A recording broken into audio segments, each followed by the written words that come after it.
యేసు రక్తమే జయం పరిచర్య. Praise the lord. ఏప్రిల్ 8వ తేదీ 2024. ఈరోజు దేవుని వాక్యము. తన్ను ఆశ్రయించు వారి ఎడల యెహోవా దయాళుడు, తన్ను వెదకు వారి ఎడల ఆయన దయచూపువాడు. విలాప వాక్యములు 3వ అధ్యాయం 25వ వాక్యము. సైన్యములకు అధిపతియగు యెహోవా పరిశుద్ధుడు, పరిశుద్ధుడు, పరిశుద్ధుడు. ఇశ్రాయేలీయులతో యెహోవా సెలవిచ్చున్నదేమనగా, నన్నాశ్రయించుడి, నన్నాశ్రయించిన ఎడల మీరు బ్రతుకుదురు అని. యెహోవా తన ప్రజలను ఎడబాయువాడు కాడు, తన స్వాస్థ్యమును విడనాడువాడు కాడు. యెహోవా దయాళుడు, ఆయన ఒక్కడే మహా ఆశ్చర్య కార్యములు చేయువాడు.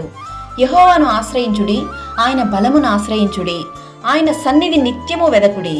ఈ వాక్యం వింటున్న ప్రియ సహోదరి సహోదరులారా, ప్రతి సమస్యను బట్టి లేక ప్రతి కార్యాన్ని బట్టి నీవు మనుషులను ఆశ్రయించక యేసయ్యను ఆశ్రయించు. ఆయనే నీకు సహాయము దయచేయును, నీ మానసిక స్థితిని మార్చును, ఆత్మీయ జీవితంలో ఇంకనూ నిన్ను పరిశుద్ధపరచును. అనారోగ్య సమస్యలు, ఆర్థిక ఇబ్బందులు, కుటుంబంలో సమాధానం లేకపోవుట, ఉద్యోగంలో సమస్యలు, సంఘాలలో సాతాను ప్రభావం, చేతబడులు, ఇలా ఏదైనాను నీవు యెహోవాను ఆశ్రయించుము. ఆయన దయచూపువాడు. ఆయన నిన్ను సిగ్గుపరచనివ్వడు.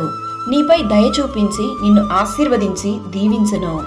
నీ సకల సమస్యల అన్నిట్లో నుండి ఆయన నిన్ను విడిపించును. సకల ఘనత, మహిమ, ప్రభావములు యేసయ్యకు మాత్రమే కలుగునుగాక. ఆమేన్. God bless you.